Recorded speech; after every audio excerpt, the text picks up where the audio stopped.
We're ready for our next case. That's Mr. Greenhouse. Good morning, sir. Would you introduce yourself? Tell us your name and your current mailing address.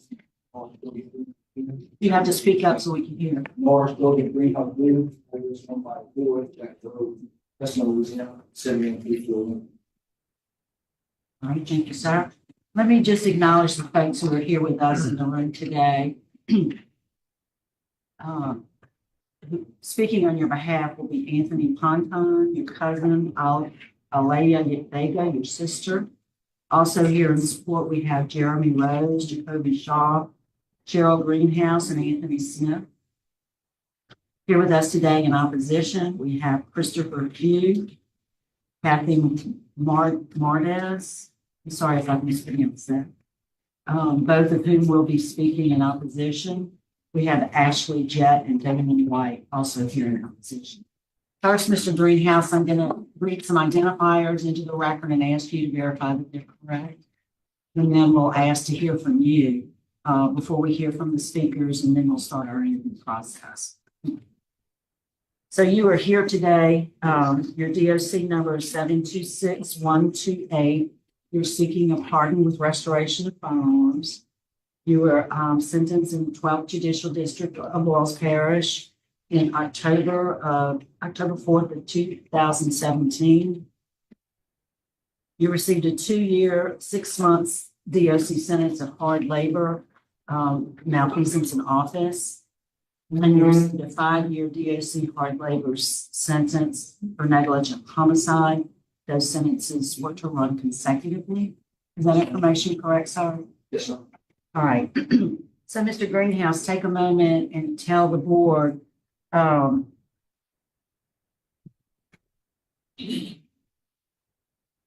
you have an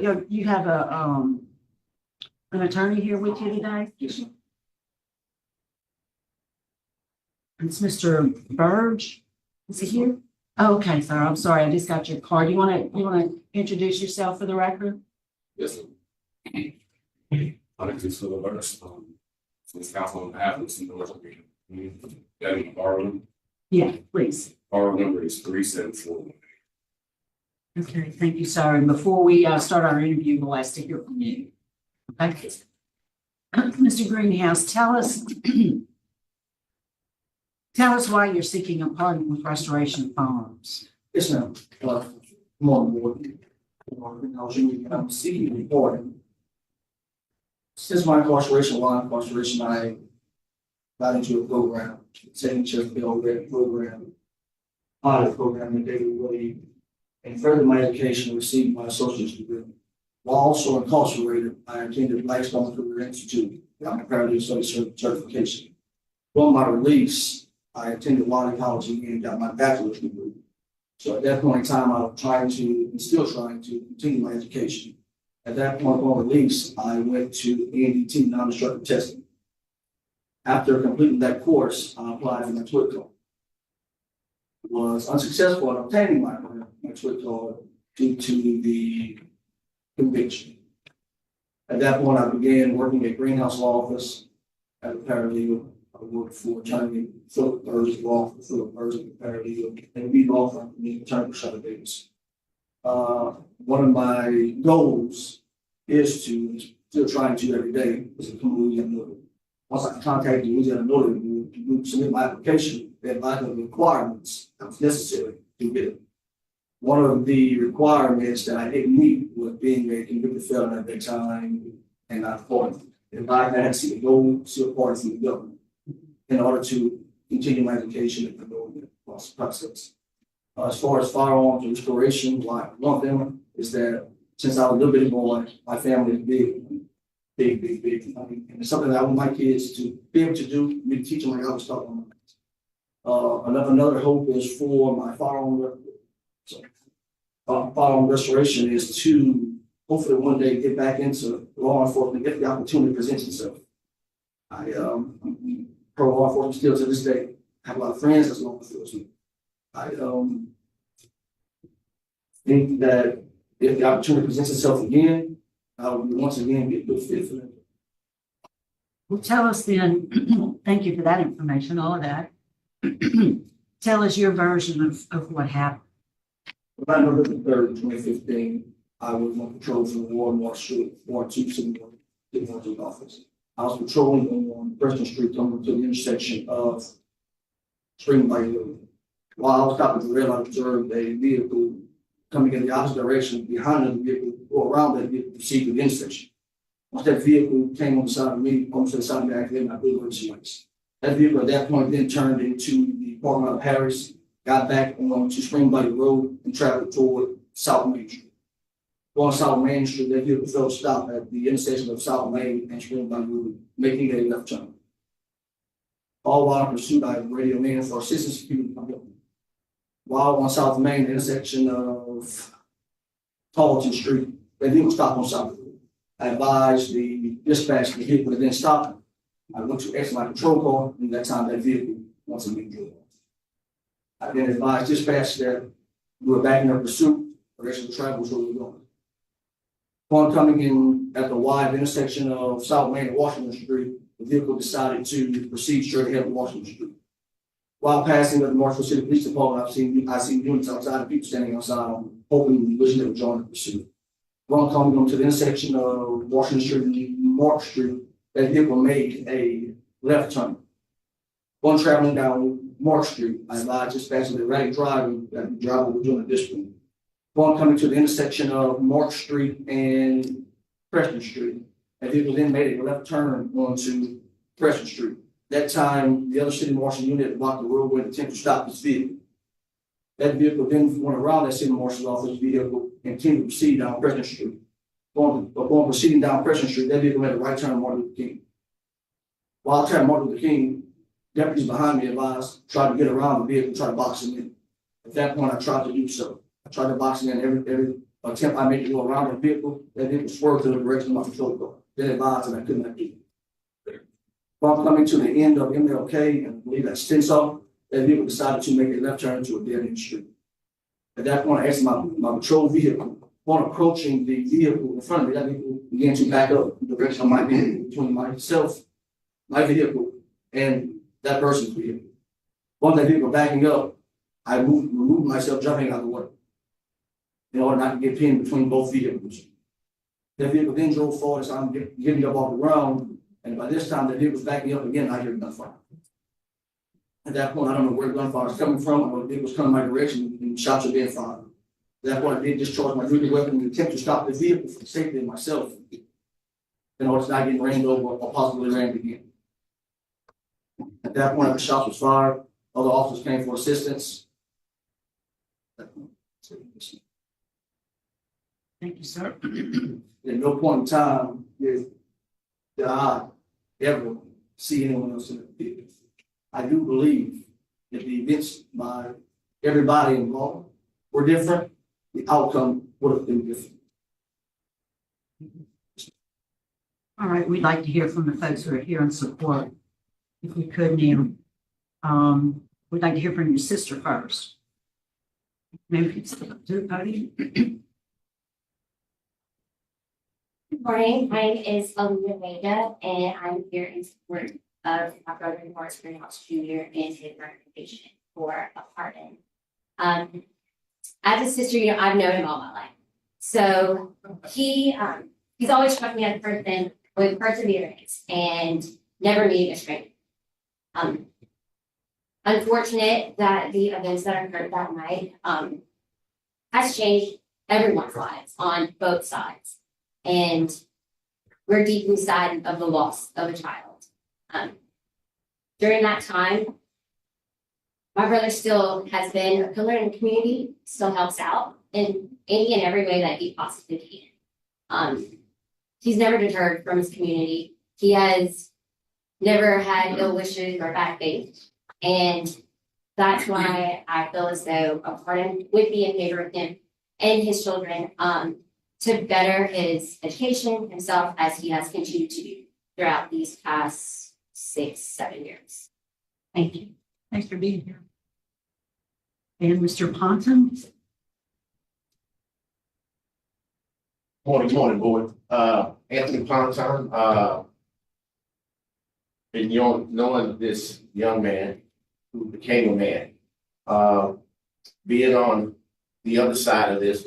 I was in law enforcement for 34 years. And seeing both sides of it, you big on vision. You're gonna have that tunnel vision, just seeing just one side. But seeing the growth of him since his release, it's eye-opening to see someone who worked so hard to better himself and his family.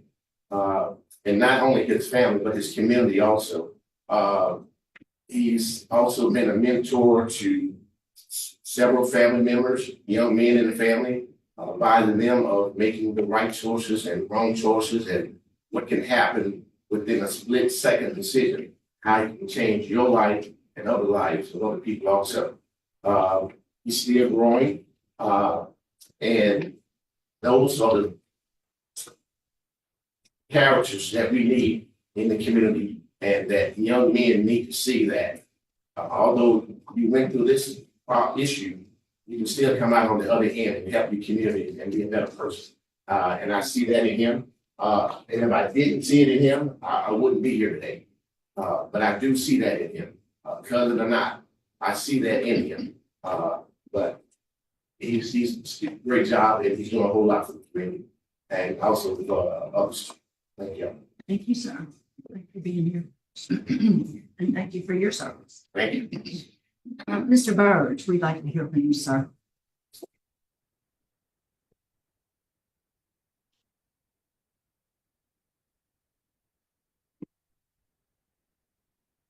My name is Philip Larson, standing here with this endorsement. Quite often, when you interact with law enforcement, you want to see certain things. I was in the United States Marine for over 8 years, and honor, courage, and commitment are 3 things that we hold dear. Those things are something I've never seen more in someone to come out of the prison system.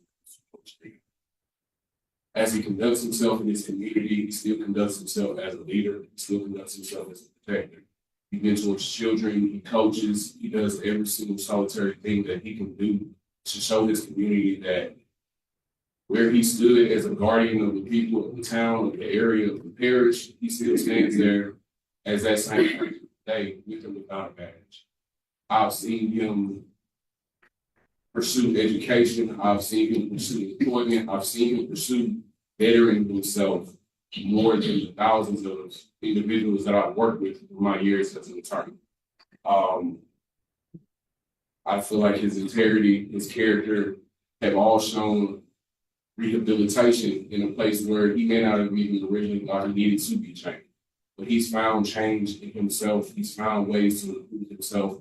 He's found ways to show that every single solitary day, he can show up and be a better person. He can still be a valuable member of society, and he can still contribute to his community and to the state, and most of all to his family.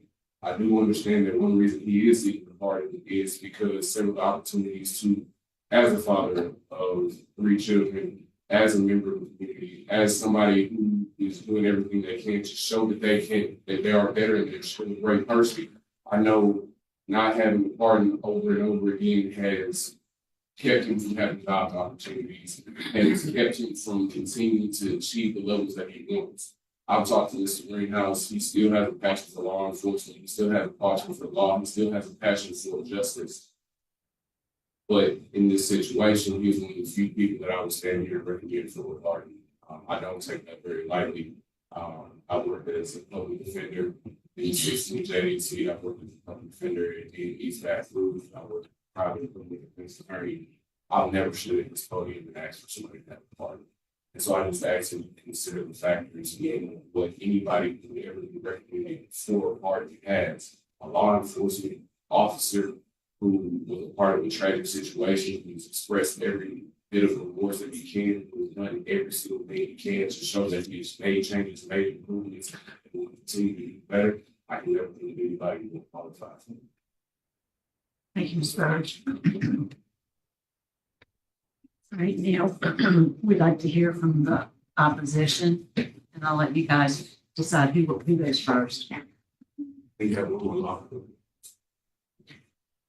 I don't have them on my list. Oh, as a speaker. Go ahead. Go ahead. Introduce yourself, please. I'm Chris Few. I'm the victim of the victim's father. Got speech wrote out. Me to articulate things about brain damage. I do want to point out this man just lied and give his open statement about me going around officers, all the people blocking me. I was never, the rest of my call was never pointed at this officer, not one time. Being said, next Christopher Few, I stayed before you as a grieving father, been irrevocably altered by the tragic loss of my son, Jeremy Marshall. Day was taken from me was not just the end of a life, but Mark began found under the grief that carried with me every day. Jeremy was just 6 years old, bright, innocent child, dreams of potential. He loved dinosaurs, superheroes, and playing outside. Now those dreams have been extinguished. I left on memories what could have been. Cannot express that my son or articulate the void absence of created in my life. I was assured as part of the plea agreement that Norris Greenhouse would never wear a badge again. That promise was a source of solace for me, knowing that the individual responsible for my son's death not have the power to take away another life. Bar would not only go against the promise that we, but it also create a chilling reality for me and my family that Greenhouse was allowed to return to law enforcement. I'll forever be looking over my shoulder, haunted by a thought he could have once again wielded authority of my son's death. June and July 2019, just weeks after Greenhouse was released, and going on to go around various over living houses, actually looking for him. My wife was able to speak with him on the phone. The residents called her, refused to identify himself or the agency he worked for, only stating he was going to find Christopher Few. At the advice of the Battery Police Department, we offered to meet him in the parking lot with a uniformed officer. That point, he refused to meet, has not contacted us since. The time the Greenhouse's release led us to speculate that this was Greenhouse potentially sent a private investigator out. Now, standing here today, I'm reminded of the irreversible impact the accident that led to Jeremy's death. Not just about one moment in time, but the privilege and pain that continue to spread through my family and my friends in our community. Every birthday, every holiday, every simple moment is overshadowed by the knowledge of Jeremy not being here. I fully consider the ramifications of granting Norris Greenhouse such a decision. Not only undermine justice that was served, but also dismiss the struggle that victims' families endure every day. This is the message that accountability can be overlooked, paying families like mine. Jeremy deserves to be remembered, just like deserves to be beyond this tragedy. Let's ensure that justice prevails, not just for Jeremy, but for all victims of violence. We owe it to them and ourselves to uphold the values, accountability. Thank you for your time. Thank you, sir.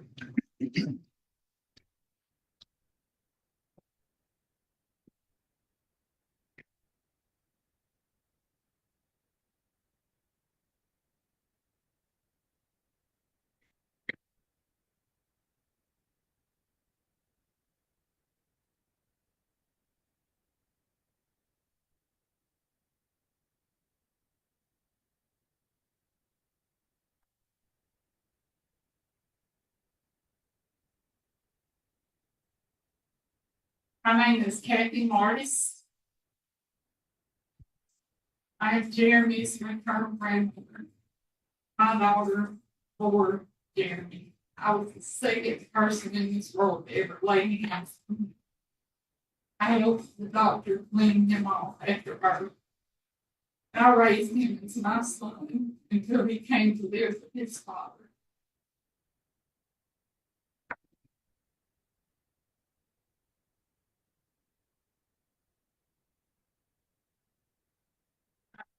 Just want everyone to understand that the lasting effect that this has had on my life. I forever go to bed at night thinking that I sent Jeremy to his death.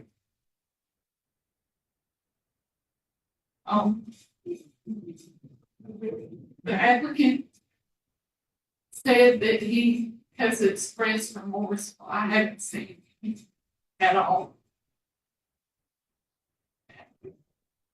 Honestly, I don't understand how he could stand in front of Chris and everyone has to be part of this. He agreed to this. He agreed to the plea bargain. He agreed to have his badge removed, his right to firearms taken. And now he wants to put us through this again to ask to be pardoned like it never happened.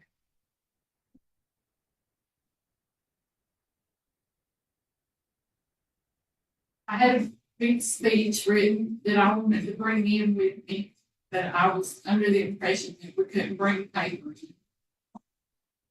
But I did send it in, and I hope that you all have read it. I've seen the whole body cam footage in its entirety. Never once did I see Chris try to use his vehicle as a weapon. Chris had no weapons on him. He had his arms, his body, his whole self out the window trying to block Jeremy and protect his son. I saw Chris hanging out the window, all bloody and shot. And I could hear Chris in the background begging for help for his son. And never, not once, did Greenhouse Court staffers go to render aid or just see the aftermath of what they had done. I heard police officers in the background throwing up because the scene was so horrific. And I saw what they saw on the body cam footage. And that will forever be in place. It will never be reversed. There will never be alive again. And I don't think Greenhouse should ever be pardoned from that, ever. I think we got a life sentence, and so should he. I would ask you to please vote no on this. And I really appreciate your time. Thank you. Thank you, Mary. All right, Mr. Greenhouse, you can step back there. Your case this morning has been assigned to Mr. Prater. He'll take the lead on you. Yes, sir. Good afternoon, good morning, I'm sorry. I don't have a lot of questions. Our job, as you know, is not to try the case. The case has been tried already. It's us to look at the circumstances and why you feel like you're deserving of a pardon, and to listen to what the victim opposition is also. You pled guilty to 2 serious felonies, one involving your job and one that had victims, multiple victims. How long did you end up spending in jail? I went to jail on October 4th of 2017. I was released on June 28th, 2019. Okay. So a little over 2 years? Yes, sir. Okay. And then how many years of parole did you have? I was on parole until 2022, May of 2022. So that was another, how many years? 3 years. Okay. So you spent 2.5 years in jail and the 3 years of parole. And so since this occurred, it has not even been 10 years, has it? 9 years. 9 years, so it's 9 years. You had a co-defendant, is that correct? What, the co-defendant didn't take a deal. What was their sentence? 40 years. They're still in jail. Correct. Correct. Okay. That's all the questions I got. All right, thank you. Any other questions or comments? Yeah. Mr. Phillips? I heard you on your statement, identify what had happened. Once he stopped, how did the shots begin? Once he stopped, I asked my patrol vehicle to attempt to approach his vehicle. That vehicle began banging towards myself and my unit. I jumped out the way from him. to keep getting pinned up between the two vehicles. While myself getting back up and gathering myself around shots was being fired at that time. I did not know who was firing at that time. I fired my duty weapon, intent to stop the vehicle. I got more time on shots that I fired, recovered, say the shots fired on myself, hitting these victims, and all that sort of.